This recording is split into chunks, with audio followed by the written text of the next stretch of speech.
crafty friends, welcome back to another episode of my big fat pink journal.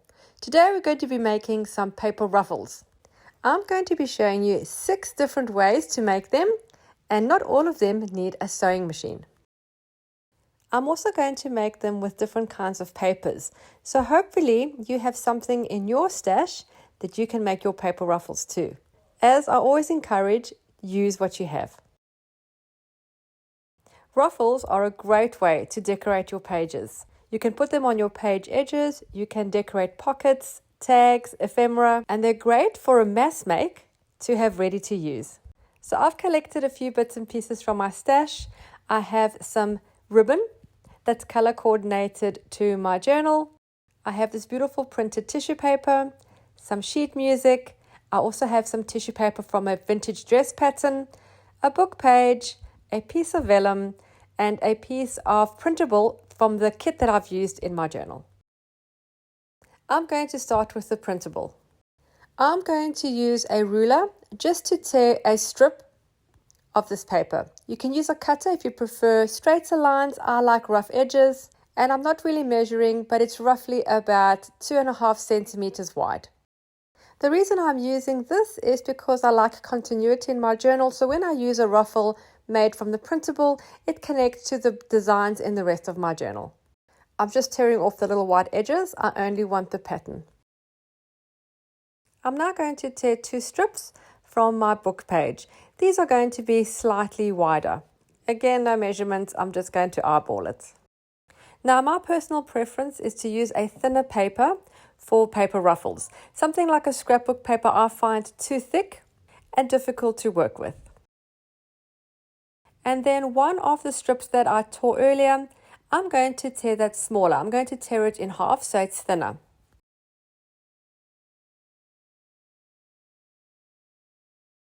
And that's going to go down the middle of the book page strip. So we're going to use 2 designs for one of the ruffles. These 2 will be done on the sewing machine. Let me show you how. I'm going to start with the single strip first. At the top of that strip, I'm going to make the first fold. I'm going to fold it forward and down. And then while it's under the sewing machine sewing, I'm going to push it up to create additional folds.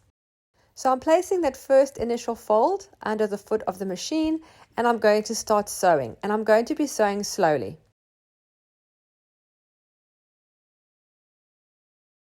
As the sewing moves forward, I'm going to stop sewing and fold the next piece underneath. I'm just going to push it gently with my fingers, and it's automatically just going to slip underneath to create a fold over. As you get more comfortable with the process, you can sew a little faster. Now, of course, this is just the way I do paper ruffles with the sewing machine. Different people do them different ways, and there's heaps of tutorials on YouTube. I just wanted to show you the way I do them. Now, for the next one, we're going to do the same method, but we're going to have 2 pieces of paper, one on top of the other. The thinner one, obviously, on the top. But we're going to create that fold to start off with, and then sew and fold, sew and fold.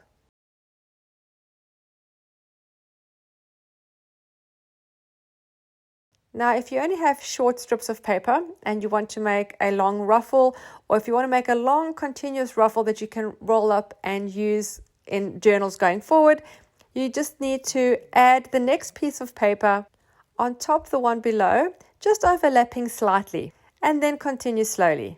If you keep adding the paper like this, overlapping, you can make a ruffle as long as you want. The next ruffle I want to show you is my absolute favorite one, and I make this one all the time and use it quite a lot. I'm using a piece of tissue paper. This is from a vintage dress pattern. I've cut a long strip. I'm just going to fold over the end like I have with the others. And then I'm just going to sew at a normal speed, and I'm just going to push the tissue paper underneath the foot. I'm not going to purposefully make folds. I'm literally just going to push it underneath the foot of the sewing machine, and it makes it all very uneven and bunched, and I really love this look. Let me make another one the same using a longer piece of the tissue paper from the dress pattern. to show you again, and also because I just love making these.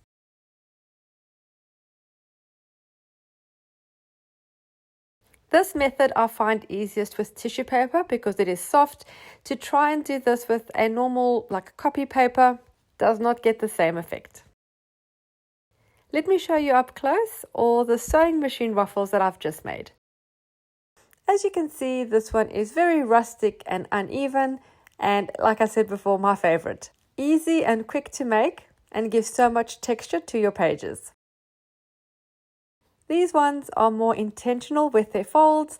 I have done a double paper one, so I've got 2 colors and then a single one. And of course you can do these beautifully to match your journal theme. But now, what if you don't have a sewing machine and you still want ruffles? Well, there is another 2 ways that you can do them. I'm going to demonstrate one using this beautiful printed tissue paper.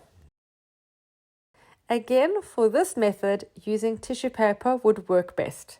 And I have this beautiful one that matches my journal perfectly. I'm going to cut a long strip, roughly about 2 centimeters wide. You can make your ruffle as wide or as thin as you like. You're then going to need a regular sewing needle and a piece of thread. I'm just using regular sewing thread. I'm going to thread the needle and then I'm going to make the thread double and put a knot on the end. We're going to ruffle this paper by hand. So we're going to start on the one end and I'm just going to do what I know as a running stitch. So I'm just going to feed the needle in and out about 0.5 centimeter apart, and then I'm going to pull the thread through. I'm going to continue this all the way down the strip. Now you do need to be a little bit gentle because it is tissue paper and it can tear, but if you have a nice sharp needle, it goes very smoothly. So once the thread is through, you can push the paper up and down the thread to make it more bunched or less bunched, depending how you want your ruffle to look. I haven't tried it, but I do think that this method would work well with fabric or like a strip of fabric or fabric ribbon.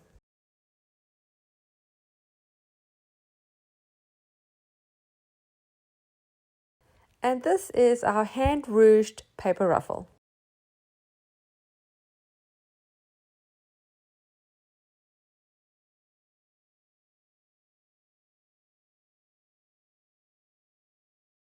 Before I show you another method of making a paper ruffle, which doesn't require any kind of sewing, I'm going to attach these ruffles that I've just made into my big fat pink journal. Now these ruffles can be placed anywhere you want. They are such great page enhancers. Using a clear craft glue, I'm going to place this small paper ruffle on the right hand side of this smaller bright page.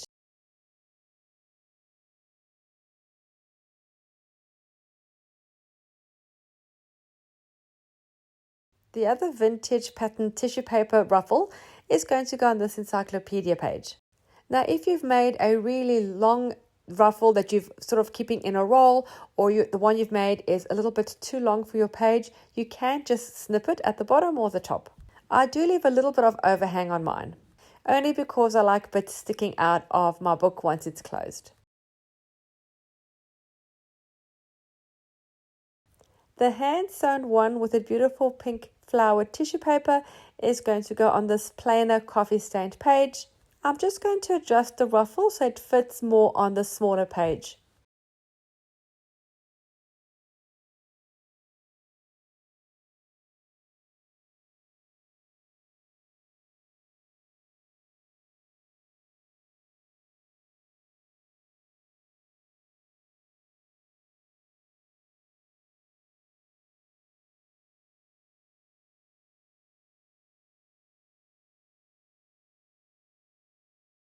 The one with the more intentional folds, I'm going to paste at the top section of this page. You may have noticed that I've left the threads loose on the edges of my ruffles after I finished sewing them, only because I do like the threads hanging out and off the pages. That is a personal preference. You can snip them shorter if you don't like those threads everywhere. Now, if you happen to make a ruffle that is a little too short for your page, that's fine too. You can fill up the bottom or the top section that doesn't have ruffle with something else. I'm going to use a piece of this washi tape with these beautiful pink and maroon flowers that also matches my overall theme.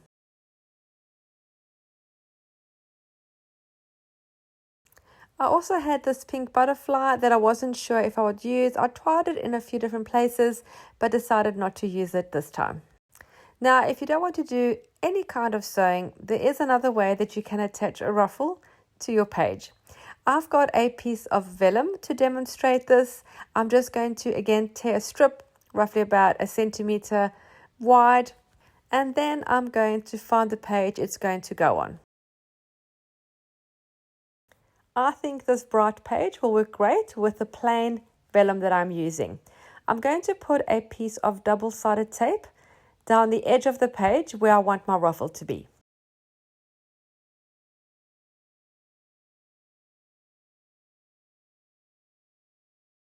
I'm going to remove the adhesive strip of my double-sided tape, and then I'm going to turn my journal sideways, only because I find it easier to work this way.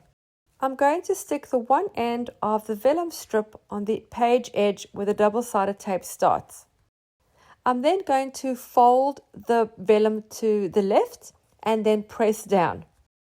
I'm going to continue doing this all the way along the double-sided tape strip.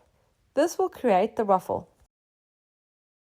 It's similar to the method we used at the sewing machine, where we were folding and pushing under the foot. Now we're sort of folding and pushing over and sticking down. Let me show you a close-up.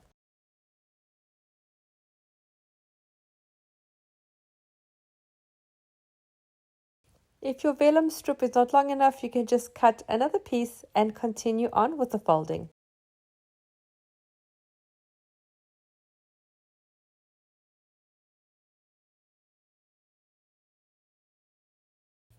I'm going to tape the edge of the vellum over onto the other side of the page. You can decorate or embellish your ruffle. This is optional and depends on your style and the theme of your journal. I'm going to add a small something. I have this little vintage circle with a mushroom.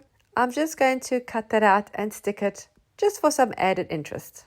I was going to add that small pink butterfly, but because I have the butterfly wings already on the background of all of this, I thought it may be a little bit too much butterfly, although I'm not sure there is such a thing.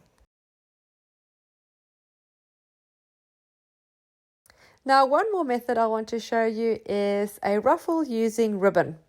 I have this satin ribbon, which is pink with little white dots, which matches my theme perfectly. It's about 2.5 centimeters wide, and I'm going to use it as a ruffle on the edge of this page, and I'm going to do it again with some double-sided tape. The same method we did with the vellum, I'm going to do the same here, where I'm just going to stick and fold and stick and fold. I did use double-sided tape for this, but I am thinking while I'm editing that perhaps for a fabric ribbon or a piece of fabric that you're using, perhaps a clear craft glue would hold better long term.